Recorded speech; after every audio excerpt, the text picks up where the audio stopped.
Hello, hello mga kapab, magandang buhay. So pag-usapan naman po natin ngayong araw yung usaping pagmamahal. Pagmamahal po sa ating mga magulang. So i-share ko lang po, napansin ko kasi sa aking mga magulang na habang nagkakaedad at tumatanda na po sila, ay mas lalo po silang nagiging emosyonal. Mas lalo silang nagiging papansin, nakakatuwa yung term pero totoo po. Mas gusto nila laging napapansin sila, nabibigyan sila ng oras, nabibigyan sila ng atensyon. Ang ibig pong sabihin is, hindi na mahalaga sa kanila masyado yung mga material na bagay like pera, mga gamit, ganun. Mas ma-appreciate nila yung oras, pag-aasikaso at pagmamahal na ibinibigay natin sa kanila.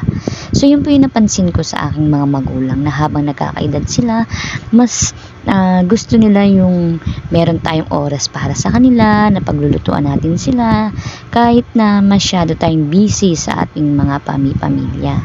Kailangan pa rin talaga na bibigyan natin sila ng panahon. Sinisikap natin na tayo ay nakakapaglaan ng oras para sa kanila. At dahil nga dyan, naisipan ko na kahit papano or paminsan-minsan ay makapagluto man lang ako ng ulam para sa aking mga magulang. Kasi nga syempre nagkakaedad na sila.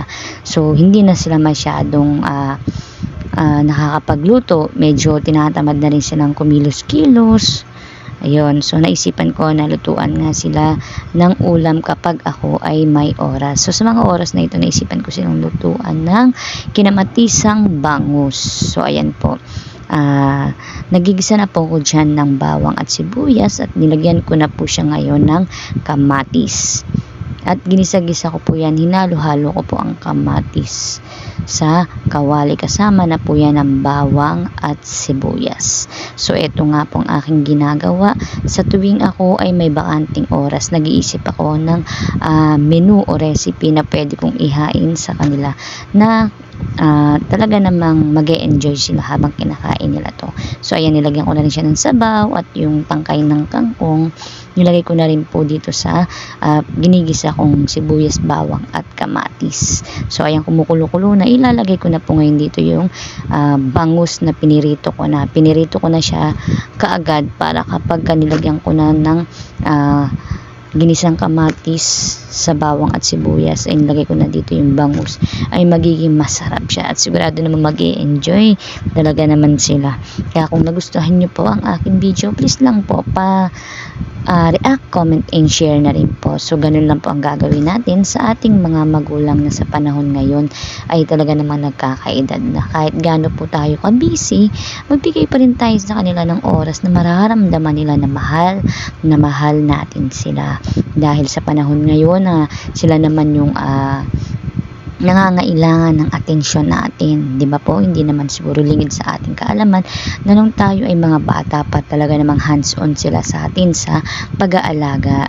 Dapat sikapin din natin na maibalik din natin yung pag-aalagang ibinigay nila sa atin.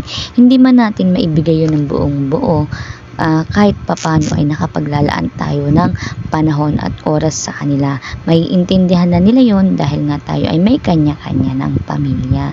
So kung ito po ay may malaking tulong sa inyo, please pakiusap, pa-react, comment and share naman din po. At kung kayo ay nag-e-enjoy sa aking video at may napulot naman po kayong aral, so ayan nga po, kumukulo-kulo na nga po yung aking kinamatisang bangus at eto na, nakapag-prepare na ako ng kanin at okay na ang ulam. So dadalhin ko na siya ngayon kina mama at papa dahil siguradong nagugutom na sila at napakasarap sa pakiramdam na na-appreciate nila na pinaglulutuan ko sila ng ulam sa abot ng aking makakaya.